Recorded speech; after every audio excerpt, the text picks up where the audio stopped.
오신 우리 모든 성도 한 분 한 분께 하나님의 은혜가 함께 하시기를 소원합니다. 저는 오늘 룻기서 말씀 함께 나누면서 하나님께서 우리에게 주시는 은혜를 생각하고자 합니다. 룻기는 인생의 전환점에 관한 책이다 라고 말씀드릴 수 있을 것입니다. 인생의 뭐에 관한 책이요?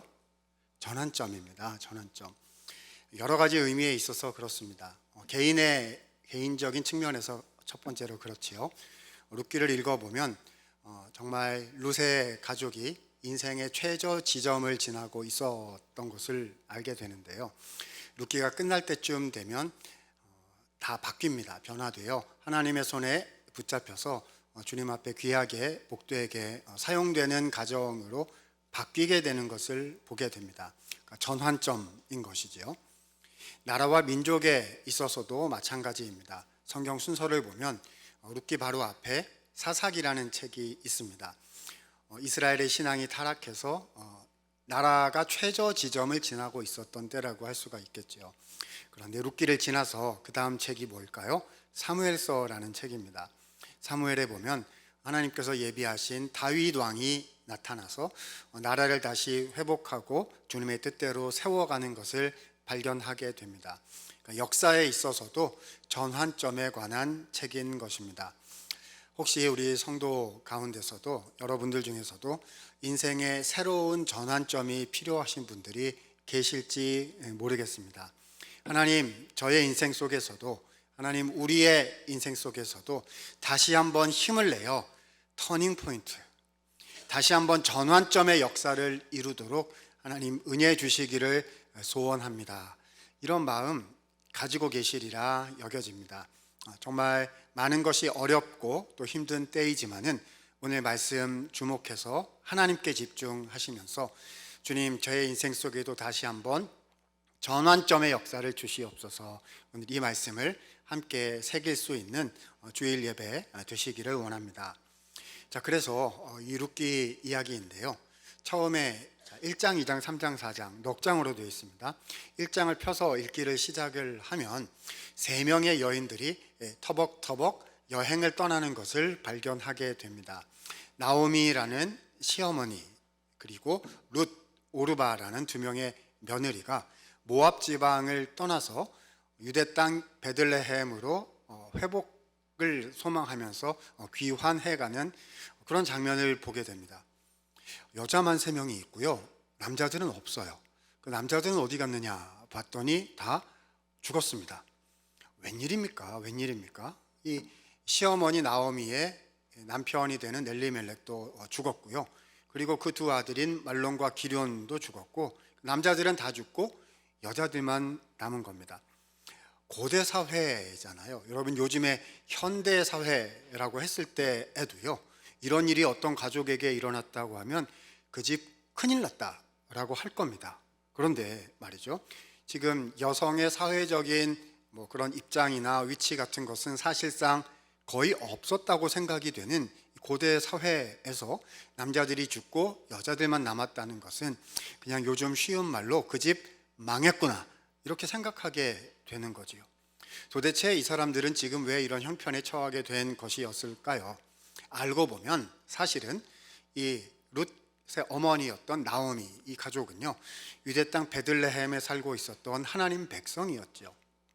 그런데 기근이 들어가지고 살기가 어려워지자 그만 모압 지방으로 이민을 갔던 겁니다. 여러분, 이 고대 사회 이스라엘 사회에서 남의 나라로 이민 간다는 것은 요즘 우리말로 일본이나 유럽이나 미국이나 동남아로 이민 간다 그런 말이 아닙니다. 그 고대 사회 이스라엘에서는요, 다른 나라로 간다는 것은 하나님을 버리고 이방 우상한테 간다는 말이었던 거예요.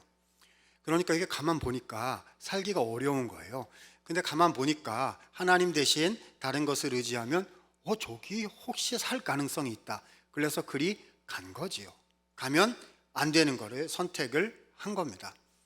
그래서 하나님을 떠난 삶이 복된 삶이 될 리가 없겠지요. 그래서 이런 일이 벌어지고 만 것입니다. 그때 소식이 들려온 거예요. 하나님께서 고향 땅 베들레헴에 다시 복을 주셨다라는 소식을 듣게 되고 나오미가 마음을 딱 먹게 되는 거지요. 돌아가야 되겠구나. 누구한테 돌아가는 거죠? 베들레헴으로 돌아가는 거지만 그 마음은 누구한테 돌아가는 거예요? 하나님께 돌아가야겠구나라는 마음을 갖게 된 것이지요. 그렇습니다. 우리의 인생에 어려움이 찾아올 때 최저지점을 지나간다라고 생각이 될 때 우리가 해야 할 첫 번째 반응은 무엇일까요? 돌아가야 하는 것이구나. 누구께요? 하나님께로 돌아가야 하는 것이구나 라고 한 걸음을 내디디게 될 때에 거기서부터 다시 생명의 역사가 터져 나오게 되는 것이지요. 자, 그래서 이 세 명의 여인들은 지금 길을 떠나면서 하나님께로 베들레헴으로 돌아가려 하고 있었던 거예요. 와, 오늘 저 설교자가 외부에서 오늘 처음 왔는데 룻기 얘기를 처음 저렇게 시작을 하는 것을 보니 오늘 과연 끝나기는 할 것인가 이런 염려가 드실 것인데요. 맞습니다, 여러분. 룻기가 4장이나 돼 있어서요. 이런 식으로 차근차근 생각을 해 가면 오늘 끝날 수가 없을 거예요. 그래서 저는 오늘 그렇게 하지는 않겠고요. 이 룻기에서 발견할 수 있는 정말 수십 편의 설교 말씀이 나올 수 있고 다양하고 깊은 메시지가 나올 수 있는 이 룻기라는 보고에서 저는 딱 한 가지 측면에 집중하여 생각해 보고자 합니다. 자, 룻기에요. 나오는 중요한 주제 중에 하나가 바로 이겁니다. 오늘 룻기를 풀어가려고 하는 거예요. 자, 한번 들어보셔요. 룻기의 오늘 다루려는 주제는 은혜를 베푸는 삶입니다. 자, 뭘 베푼다고요? 은혜를 베푸는 삶입니다. 자, 우리 옆에 계신 분들께 한번 이렇게 축복할까요? 은혜를 베푸세요. 이렇게 인사하겠습니다. 자, 성경에요. 은혜라는 말이 굉장히 많이 등장하죠. 다양한 정의와 함의들이 있을 것입니다. 그런데 룻기에서 발견하게 되는 은혜가 뭐냐? 자, 이렇게 설명드려 볼게요. 은혜는 베풀지 않아도 되는 데까지 더 베푸는 것. 뭐라고요? 베풀지 않아도 되는 데까지 더 베푸는 것을 룻기에서는 은혜다 이렇게 표현합니다.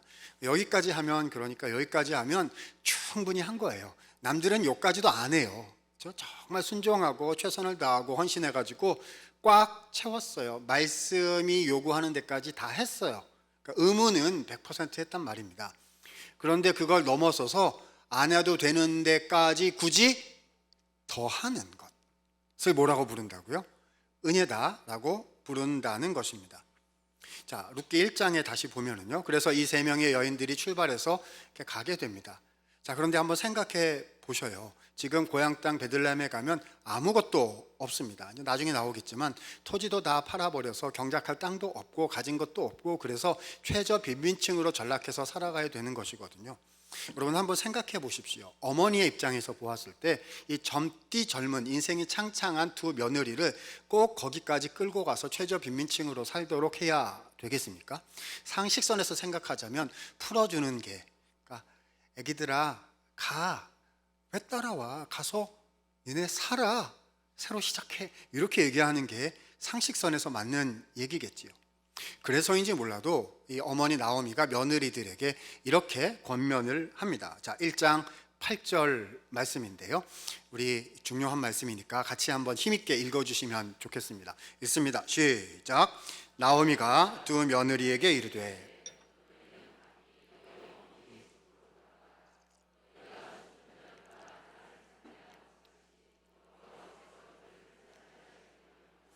풀어주는 겁니다. 돌아가라 하는데요. 그런데 이 말씀 속에 보세요. 아주 중요한 하나님의 정말 별빛처럼 빛나는 소중한 약속이 하나 들어 있습니다. 너희가 죽은 자들과 나에게 선대한 것 같이 여호와 하나님께서 너희들에게 무엇 하시기를? 선대하시기를 원한다. 어려운 한자어인데 이 선대를 쉬운 말로 풀면 룻기에서 무슨 말이 될까요? 오늘 잘 모르셔도 핵심 단어가 뭐라고 했어요? 은혜요, 은혜. 여호와께서 너희에게 은혜 베푸시기를 원하노라 라고 나오미가 약속하고 있는, 하나님께서 나오미를 통하여 약속해 주시는 거죠. 자, 하나님께서 은혜를 베푸신다라는 이 사실을 잘 간직해 두시기를 바랍니다. 자, 아무튼 그래서 이런 말씀이 나왔어요. 자, 이제 그 말씀을 따라서 돌아가든지 아니면 어머니를 따라가기로 하든지 결정을 해야죠. 오르바라는 며느리는 어머니 풀어주시는군요. 알겠습니다. 안녕히 계세요. 그리고 갔어요. 그런데 룻은 그렇게 하지를 않았던 거죠. 상식선에서 이해가 안 되는 행동들을 하기 시작합니다. 자, 1장 16절에 보니까 룻이 이렇게 대답하였습니다. 자, 중간부터 볼게요. 어머니께서 가시는 곳에 나도 가고 어머니께서 머무시는 곳에서 나도 머물겠나이다. 어머니의 백성이 나의 백성이 되고 어머니의 하나님이 나의 하나님이 되실 것입니다. 자, 요약하면 두 가지입니다. 첫 번째, 어머니 돌아가라 하지 마세요. 저 어머니하고 같이 갑니다. 같이 가요. 첫 번째고요. 두 번째는 뭘까요? 어머니 하나님이 나의 하나님이 되신다. 이제부터는 저는 이스라엘의 하나님 여호와를 믿겠습니다 라는 신앙 고백을 여기서 하게 되는 거지요. 아니, 우리가 말입니다, 이 룻하고 나오미하고 나중에 결국 다 잘 됐다는 거를 알고 있어요. 이거를 요즘 말로 스포라고 부르더라고요. 결말을 알고 있어가지고 전혀 흥미롭지 않거나 뭐 어차피 잘 될 것인데, 여러분 그렇게 생각하시면 안 됩니다. 난생 처음 듣는 얘기처럼 집중해가지고 아니 저게 뭔 말이야 막 이렇게 생각을 하셔야 되는 거예요. 여러분 지금 룻이 어머니 따라가면 어떻게 되죠? 엄청 고생하게 될 거예요. 이거를 우리말 속담에 밑 빠진 독에 물 붓기라고 부를 수 있을 겁니다. 이렇게 호수가 있어요. 넓은 호수가 있는데, 아니 거기에다가 돌멩이 하나 이렇게 살짝 던진다고 세상이 상황이 바뀌겠습니까? 그냥 첨벙하고 나서 물결이 없어질 거예요. 그렇죠? 그 룻 혼자 고생하다가 인생을 마감할 가능성이 99% 이상이 돼 보인단 말입니다. 그런데 약속이 숨어 있는 거죠. 너희가 하는 것을 보신 하나님께서 은혜를 베푸실 것이다 라는 약속이 숨어 있다는 것입니다. 이것이 1장의 이야기였어요. 자, 2장으로 넘어가 보겠습니다. 자, 고향 땅에 도착을 했네요. 그런데 먹고 살 터전이 없습니다. 그러니까 이 젊은 룻이 결심을 한 거예요. 밖에 나가서 추수하는 곳에 가서 이삭 줍기를 하겠다라고 결정을 하게 됩니다. 이것이 무엇이냐? 고대 이스라엘 사회의 사회보장제도 정도 된다 생각하시면 될 것 같아요. 하나님께서 주신 율법에 기록되어 있습니다. 이렇게 추수하고 이렇게 하다가 이삭이 땅에 떨어지면 아깝다고 다시 줍지 말고 그대로 놓아두어라. 그러면 객이나 고아나 나그네 같은, 객이 나그네죠. 그렇죠? 고아나 과부나 나그네 같은, 요즘 말로 얘기하면 사회적 기반을 갖지 못하신 분들을 언급하는 거죠. 오셔서 그것들을 주어 생계를 유지할 수 있도록 해라 라는 율법이 있었다는 겁니다. 그러니까 최저 빈민층이 된 거예요. 거의 이제 먹고 살 수가 없게 된 거죠. 그래도 어떡합니까? 가야죠. 그런데 하나님께서 룻을 인도하셔서 그 마을의 유력한 자요, 또 이 룻 가족, 나오미 가족의 가까운 친척 중에 한 사람인 보아스라는 사람의 밭에 도착하게 되죠. 주님의 인도하심이었습니다. 룻이 얼마나 마음이 조마조마했겠어요. 외국에서 왔죠. 여사의 몸이죠. 젊은 여성의 몸이죠. 난생 처음 보는 남자들이 드글드글한 곳에 가가지고요. 그것도 뭐 권리가 있는 것도 아니고 가가지고 땅바닥에 떨어진 거 주워 얼마나 눈치가 보였겠습니까? 그래도 어떻게 해요? 해야지요.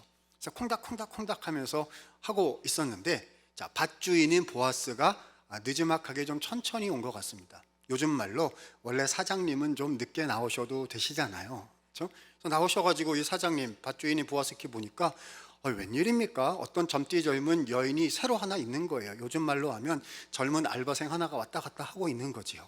그럼 이제 주인 입장에서 누구냐 이렇게 물었겠지요. 그러니까 회사 얘기로 하자면 이렇게 사장님이 나오셔가지고 처음 보는 직원이 있으니까 누구지? 그러니까 인사팀장이 와가지고 파워포인트 딱 띄워가지고 이제 이력서 보고를 쭉 해나가는 겁니다. 근데 내용이 스펙이 좋은 게 하나도 없어요. 일단 모압에서 이방제방에서 왔고요. 결혼을 한 번 했었는데 남편은 죽었고 가진 것은 없으며, 가진 게 아무것도, 스펙이 아무것도 없어요.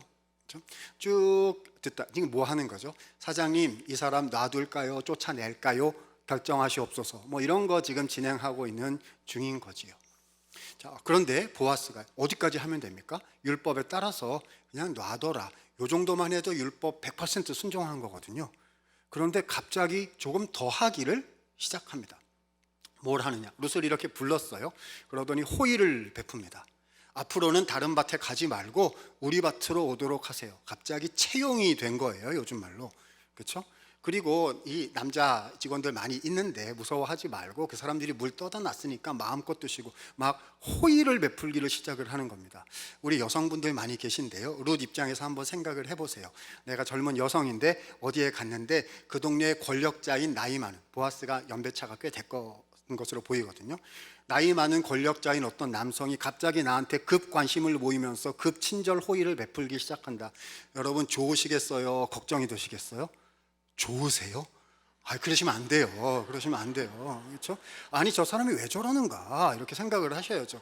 그러니까 룻이 이렇게 보고서는 왜 저에게 이런 호의를 베푸시나이까 질문을 했다는 겁니다. 그랬더니 기다렸다는 듯이 보아스가 왜 친절을 베푸는지에 대해서 설명을 합니다. 바로 2장 11절 말씀입니다. 중간에 보니까 내가 시어머니에게 행한 모든 것과 내 부모 고국을 떠나 전에 알지 못하던 백성에게로 온 일이 내게 분명히 알려졌느니라. 두 개를 보아스가 들었다는 거예요. 첫 번째 뭡니까? 어머니 따라왔다면서요. 두 번째 뭡니까? 전에 알지 못하던 백성에게로 왔다. 그러니까 하나님 백성이 되었다, 이런 말인 거잖아요. 하나님 믿기로 했다면서요.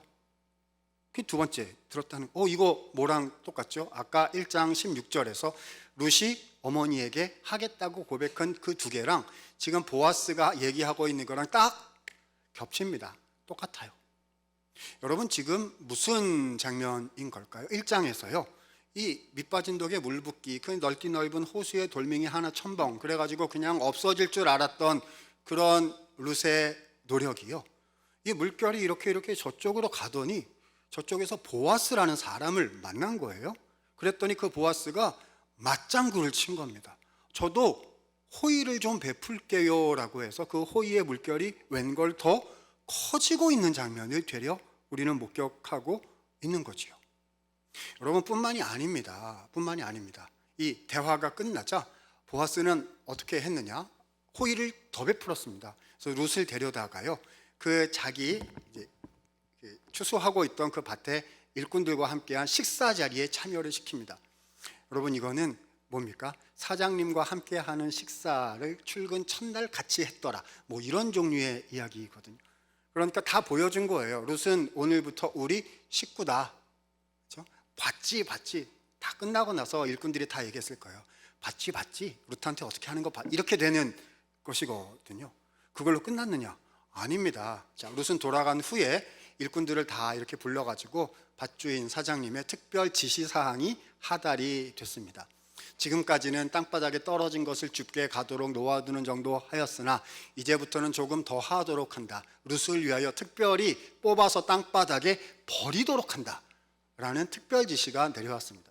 제가 그 일꾼이었으면 속으로 쾌재를 불렀을 것입니다. 이제는 들고 다니다가 무거우면 어떻게 하면 돼요? 막 버리면 되는 거예요. 그럼 나는 가볍죠, 룻은 좋아하죠. 내 인사고과 점수는 막 올라가서 승진 대상이 막 되는 거예요. 이제 밭주인한테 눈에 들어가지고요. 이거를 뮤지컬로 만들었으면 좋겠습니다. 왜 그런 옛날 그것 중에 히브리 노예들의 합창 뭐 이런 거 있잖아요. 그렇죠? 마찬가지로 보아스 밭의 노예들의 합창 뭐 이런 거 해가지고요, 버리세 마음껏 버리세, 할렐루야 주님을 찬양, 뭐 이런 노래를 만들었으면 그냥 딱 맞을 것 같습니다. 여러분 보십시오. 없어질 것 같은 그 물결이요, 더 큰 물결이 되어서 룻과 나오미에게로 돌아왔던 것이죠. 자, 이 일이 어찌 될까 자못 궁금해집니다. 자, 3장으로 넘어가면요, 이 모든 것을 지켜보고 계셨던 뛰어나신 전략가이신 한 분이 계신데 누구시죠? 시어머니 나오미. 보통 분이 아니세요, 이 어머니가요. 그래가지고요, 딱 지켜보다가 무슨 계획을 세우셨죠? 이 룻하고 보아스를 뭘 시켜야겠다? 결혼을 시켜야겠다라고 생각을 하게 된 겁니다. 우리는 이 둘이 결혼해서 잘 살았다는 걸 미리 알고 있어가지고요, 그러시면 안 돼요.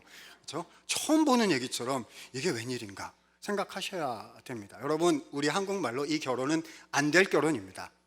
왜냐하면 어려운 지점이 한두 개가 아니에요. 일단 룻하고 이 보아스는 연배 차이가 상당했던 것으로 보입니다. 그러니까 이 나이 많은 보아스에게 룻이 과연 시집을 가려고 할 것인가, 이게 문제였던 거죠. 자, 그럼 뒤집어서 생각을 해보면 나이 많은 보아스는 쌍수를 들고 환영을 했을까요? 아닙니다. 보아스가 더 싫어할 만한 뭔가가 있었어요. 그게 무엇냐? 오늘 본문에 보면 3장에 읽어보면 보아스가 룻하고 결혼해 주는 것을 기업을 무르는 행위다라고 표현하고 있어요.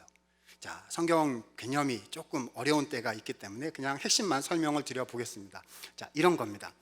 자, 성경에 하나님께서 정하신 이제 원칙이 중에 하나인 거죠. 자, 어떤 남자가 있는데 친척 남자 중에 어떤 사람이 후사를 낳지 못하고 죽었을 경우에, 그리고 심지어는 가난해져 가지고 땅까지 전부 다 팔아버렸을 경우에 그 기업을 되찾아주는 행위, 구속해주는 행위를 기업을 무르는 행위다라고 말합니다. 그러니까 두 가지를 해줘야 돼요. 첫 번째는 땅을 되찾아주는 겁니다. 이거는 이런 거예요. 그래, 땅 다 팔아버렸다면서요? 그 땅 얼마예요? 얼마라고요? 이렇게 계산하는 겁니다. 그래가지고 내가 돈을 얼마 줘가지고 땅을 다시 찾아오면은 그거 가지고 농사해서 얼마가 나올 것이고, 그럼 그 사람들이 좀 먹고 살 것이고, 그러면 계산해보면 어차피 손해는 될 것인데, 그러나 사랑하는 또 친절을 베푸는 마음으로, 돕는 마음으로, 좋은 마음으로 하겠다. 그러니까 땅값 얼마입니까? 라고 얘기하는 경제 투자 행위 정도 된다. 돈으로 도와주는 거 정도 된다 생각하시면 됩니다.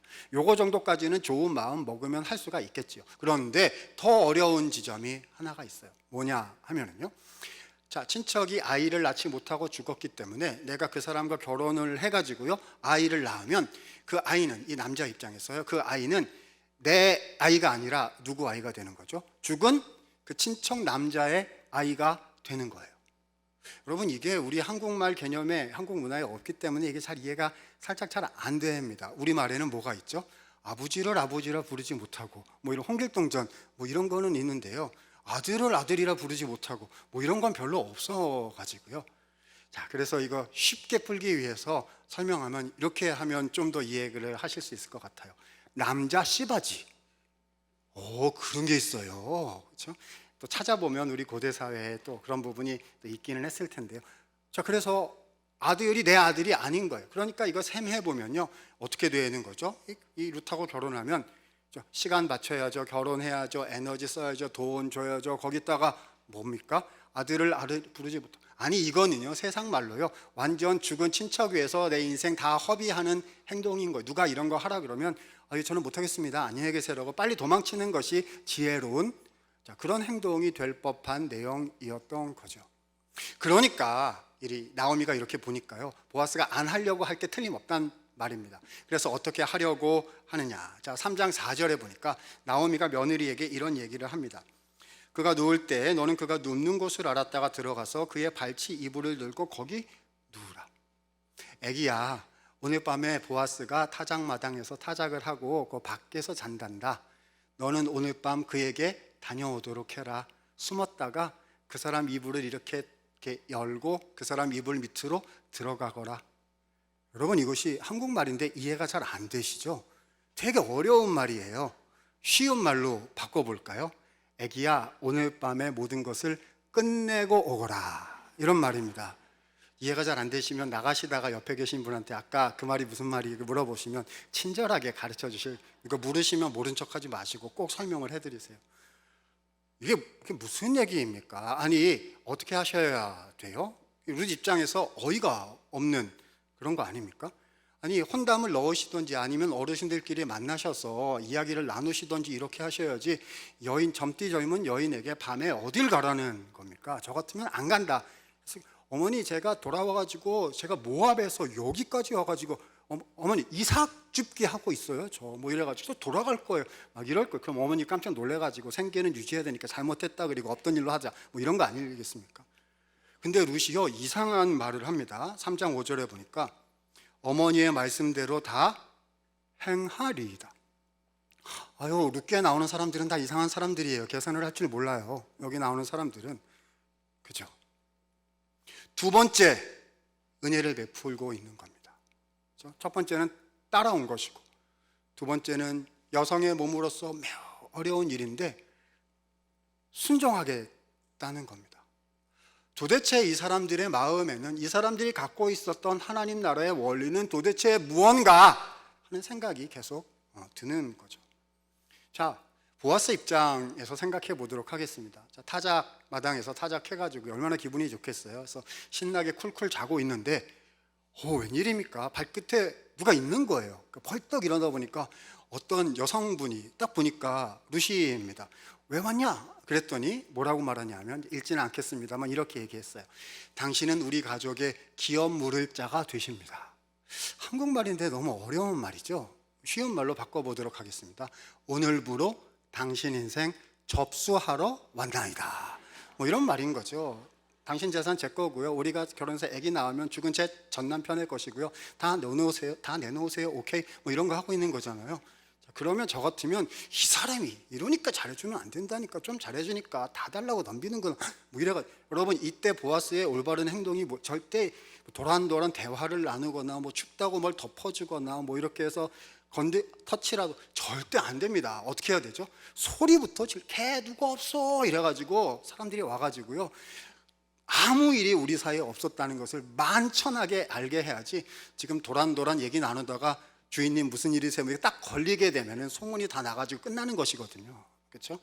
그런데 보아스가 이상한 말을 여기 나오는 사람들은 계산을 할 줄 몰라요. 그렇죠? 바보 같은 사람들입니다. 3장 10절에 보니까 뭐라고 얘기하느냐? 내 딸아, 여호와께서 너에게 복 주시기를 원하노라. 내가 가난하건 부하건 젊은 자를 따르지 아니하였으니 보십시오. 룻 내가 베푼 인애가 처음보다 나중이 더하도다. 이때 인애가 오늘의 무슨 단어일까? 오늘 핵심 단어인 은혜라는 말이죠. 당신이 베푼 은혜가 첫 번째 베푼 은혜보다 두 번째 베푼 은혜가 더 큽니다. 첫 번째 베푼 은혜는 뭐죠? 어머니 따라서 여기까지 온 거예요. 이삭 죽게 하고 사는 거예요. 두 번째 베푼 은혜는 뭐지요? 어려운 일인데 이처럼 밤에게 저에게 와서 부끄럽고 수치스러운 일이었을 텐데 가족을 살리고자 이렇게 헌신하고 있는 모습을 보니 제 마음에 감동이 됩니다. 이런 뜻이죠. 그래서 보아스가 룻에게 대답했습니다. 당신이 말한 대로 다 행하겠습니다. 아까 누가 누구한테 했던 말이죠? 룻이 어머니에게 했던 말을 그대로 보아스가 룻에게 해주게 됩니다. 마지막 장 4장으로 넘어가게 되면 이제 다음날 아침이 돼가지고요, 마을 회의가, 그러니까 공적인 절차가 시작이 된 거죠. 내용은 여러분이 한번 읽어보셔요. 자, 보아스보다 이 룻 가족에게 더 가까운 형님이 한 분 계셨어요. 그러니까 보아스는 제 2순위였던 것이고, 다른 사람 1순위가 한 사람이 있었어요. 근데 이 1순위가 상황 파악이 안 돼가지고 그냥 자기가 하겠다, 처음에 그냥 그렇게 얘기를 하니까 보아스가 형님 여기 좀 앉아보세요 라고 미주알 고주알 설명을 해줬습니다. 인생 그렇게 사시는 거 아니에요, 형님. 자, 상황을 설명해 드릴게요. 아들을 아들이라 부르지 못하고 이렇게 쭉 얘기를 하라는 말이에요, 하지 말라는 말이에요? 하지 말라고 설명을 해준 겁니다. 난 못하겠다라고 그분은 가셨고, 자, 보아스는 어저께 밤에 한 약속을 지켜야 되는 거죠. 지키기로 하는 거죠. 그래서 일어나서 선언을 합니다. 룻의 죽은 전 남편 말론의 가문을 잇기 위하여 제가 룻과 결혼하는 것을 선언합니다. 땅. 그래서요, 보아스하고 룻이 결혼을 했더래요. 그리고 행복하게 살았답니다. 다 결론인 것 같은데요, 그렇죠? 아기도 낳았어요. 아기도 낳아서 이름이 오벳이었습니다. 그런데요, 한 가지가 남았습니다. 뭐가 남았지요? 1장 8절에 나왔던 말씀. 이 모든 것을 지켜보신 여호와께서 너희에게 은혜를 베푸실 것이다. 하나님이 베푸시는 은혜가 남았습니다. 아니, 좋은 사람 남녀 둘이 만나가지고 아기 낳고 행복하게 잘 유복하게 살았으면 복받은 인생 아닙니까? 라고 말할 수 있겠으나 하나님은 은혜, 뭐죠? 더 베풀어 주시는 걸 해 주셨습니다. 뭘까요? 자, 첫 번째, 룻입니다. 룻이 받은 은혜가 무엇인가? 4장 17절 말씀에 이렇게 기록하고 있습니다. 중간에 볼게요. 그의 이름을, 태어난 아이의 이름을 오벳이라 하였는데 그 오벳은 다윗의 아버지인 이새의 아버지였더라. 자, 그러니까 이 오벳이 커가지고 아기를 낳는데 이름이 이새. 이새가 커가지고 아들을 쭉 여러 명 낳는데 그 막내가 다윗 왕이었어요. 룻은 다윗 왕의 증조모가 되는 영광을 누렸습니다. 끝이 아니지요. 마태복음 1장 예수님의 족보에 보시면 알 수 있듯이 쭉 내려가서 누가 태어나시죠? 그 가문으로 해서 예수님이 태어났어요. 마태복음 1장에 42대 예수님 족보가 나오는데 여성 이름은 딱 5명만 기록하고 있는데 그 중에 한 명이 바로 룻입니다. 룻은 다윗과 예수 그리스도의 조상으로 성경에 기록되는 크나큰 은혜를 하나님으로부터 받았던 것이죠. 그러면 보아스는요, 제일 많이 희생한 보아스에게는 하나님이 어떤 은혜를 주셨단 말입니까? 그것이 오늘 우리가 읽었던 본문 4장 18절에서 22절 족보에 나타나 있습니다. 자, 읽기 전에요, 절 보셔요. 어떻게 돼야 맞는 거죠? 누구 아이로 오벳이, 다윗이, 예수님이 이렇게 후손이 되시는 게 돼야 되는 걸까요? 나오미 죽은 남편 이름이 엘리멜렉이, 룻의 죽은 전 남편 말론이거든요. 엘리멜렉이 말론을 낳고 말론이 오벳이 이세를, 이세가 다윗을 쭉 내려가서 예수님, 이렇게 돼야 되는 거 아닙니까? 그죠? 지금까지 내내 해온 얘기가 그거예요. 그런데 하나님께서 이 족보를 어떻게 기록하셨는지 보시지요. 자, 20절 정도부터, 20절 중반부부터 보겠습니다. 나손은 살몬을 낳았고, 21절입니다. 살몬은 누구를요? 보아스를 낳았고, 보아스가 오벳을, 이세가 다윗을 낳았다. 누가 이름을 기록하고 있습니까? 보아스가 이름을 기록하고 있단 말입니다. 이것은 하나님께서 보아스에게 주셨던 크신 은혜였어요. 그냥 룻 결혼해서 행복하게 유복하게 그것만도 복된 일일 텐데, 그러나 주님은 모든 것을 보시고 그러니까 마음이 흡족하셨던 거죠. 더 베푸는 삶, 서로 베푸는 삶, 하나님이 흡족하셔서 나도 너희에게 베풀지 않아도 되는 데까지 더 큰 은혜를 베풀겠노라. 하나님께서 보아스를 다윗과 예수님의 조상이 될 수 있도록 성경에 기록해 주셨다는 것입니다. 사랑하는 여러분, 그렇습니다. 이것이 룻기의 메시지입니다. 무엇을 베푸십시오? 은혜를 베푸십시오. 베풀지 않아도 되는 데까지, 선을 넘어서까지 더 나누십시오. 그러면 그 모든 것을 보신 하나님께서 위로부터 우리에게 더 크신 예상하지도 예측하지도 못한 은혜로 부어 주실 것입니다. 이것이 하나님께서 말씀하신 약속인 거지요. 그런데요, 세상은 그렇게 살지 말라고 말합니다. 바보예요? 당신이 왜 그렇게 하세요? 당신은 100% 했어요. 선한 일 그렇게 많이 했고, 헌신했고, 섬겼고, 희생했고, 양보했고, 용서했고, 기다렸고, 당신이 제일 많이 했잖아요. 당신이 100 했는데 저기 20밖에 안 한 사람 수두룩한데 왜 당신이 그걸 또 해야 되는 겁니까? 제발 좀 챙기고 살아요, 이 바보 같은 사람아. 그죠?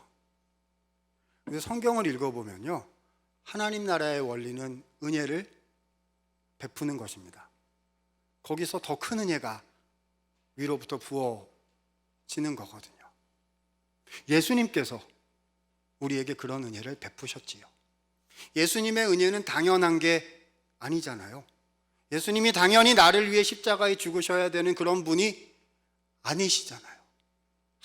나를 위해 무엇 하실 이유가 없으신데, 나는 심판받아 마땅한 죄인인데 나를 위하여 이 땅에 오시고 나를 위하여 십자가에 죽으시고 지금도 그 성령을 보내셔서 주의 말씀으로 주의 은혜로 우리를 붙잡아 주시며 끝까지 인도하시며 회복시키시고, 주님은 우리를 위하여 더 베푸시고 더 베푸시는 은혜의 주님이신 거지요. 그래서요, 오늘 이렇게 말씀드리고 설교를 정리하려고 합니다. 예수님 얘기까지 하면, 와, 예수님처럼 저보고 십자가에서 죽으라는 말입니까? 저보고 죽으라는 거예요? 이렇게 하실까 봐요. 설교 제목을 이렇게 붙여봤습니다. 자, 오늘 제목이 뭐지요? 첫 물결 인생입니다. 무슨 물결요? 첫 물결요, 첫 물결. 여러분, 우리는 마지막 물결이 아니에요. 뭔가 성취하고 뭔가 이루어서 영광받는 그런 존재가 우리는 아니죠. 우리는 뭐예요? 첫 물결요, 첫 물결. 처음에 룻이 나는 예수님 조상이 될 거예요, 그래서 아기를 낳을 거예요, 뭐 이랬습니까? 아니에요. 이렇게 보니까 어머니 좀 더 도와드려야 되는 것 같고, 가족을 위해서 내가 한 번 더 희생하지, 뭐 이렇게 생각했던 거거든요. 보아스가 처음부터 나는 족보의 이름을 기록할 거예요, 뭐 이런 거 한 게 아니었거든요. 보니까 룻이 하는 행동이 너무 마음에 감동이 되고 은혜가 되니까 할 수 있는 거, 자기가 할 수 있는 거 하기로 한 거예요. 그래서 그들은 예수 그리스도의 나라에, 다윗이 일으키고 예수님이 완성하신 그 주님의 나라에 무슨 물결요? 첫 물결이었던 겁니다. 어떻게 하면 되는 거죠? 이렇게 하면 되는 거예요. 막 눈에 보여요. 내가 뭔가 하나 물결을 살짝 일으켜야 될 게 이렇게 막 보여요. 여러분, 첫 물결을 하라 그랬다고 하면 안 되는 무슨 나쁜 행동 하시거나 막 이런 거 타협하시거나 그런 거 하라는 얘기 아닙니다. 하나님 말씀으로 보았을 때 선한 거, 그런 거 얘기하는 거잖아요. 그게 눈에 보여요. 그러면 주님, 제가 우리 가족에게 첫 물결 한번 해볼게요, 이번에. 주님, 제가 우리 교회에서 첫 물결 한번 해볼게요. 주님이 보내주신 그곳에서 제가 첫 물결 한번 해보겠습니다 하는 거죠. 의무를 초월한 사랑과 헌신요. 어떻게 될지는 몰라도 다시 한번 해보겠습니다. 또 어떻게 하시면 돼요? 저기서 누가 물결을 일으켜서 이렇게 막 와요. 어르신이 이렇게 물결이 부었을 때 막 와요. 그럼 우리는 흔히 어떻게 하고 싶죠? 저것이 왜 나한테 오는 것이요? 저쪽으로 가야지. 왜 나한테 오는 것이요? 싹 피해가지고 안녕히 가세요 이렇게 해가지고 비키고 싶고 막 이런 거잖아요. 딴 분이 하시기를 원합니다 뭐 이런 거잖아요. 그렇게 하시면 안 되고요. 이렇게 막 오면 어떻게 해야 되죠? 어차피 이루시는 거는 주님이 하시는 일이세요. 하나님이 다 하시고 다 같이 하는 일이지 나 혼자 끝내는 일이 아니거든요. 이렇게 막 오면 어떻게 하면 되죠? 이야, 왔구나 하시면서 나도 조금 보태겠습니다 이렇게. 그죠?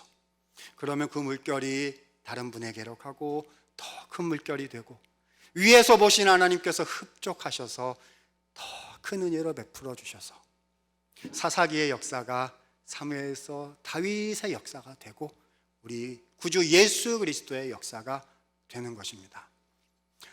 오늘 예배를 마치고 이 자리를 나가시면서 하나님께서 나에게 다시 한번 말씀하신다라는 이 말씀 가슴에 담으실 수 있었으면 합니다. 주님 말씀 따라 첫 물결 인생으로 살겠습니다. 주님, 저의 인생 통하여 하나님의 은혜의 물결이 우리의 가정과 교회와 이 땅에 임하는 하나님의 복의 통로로 살게 하여 주시옵소서. 이 은혜가 모든 성도님들과 함께 하시기를 주님의 이름으로 축원을 드립니다.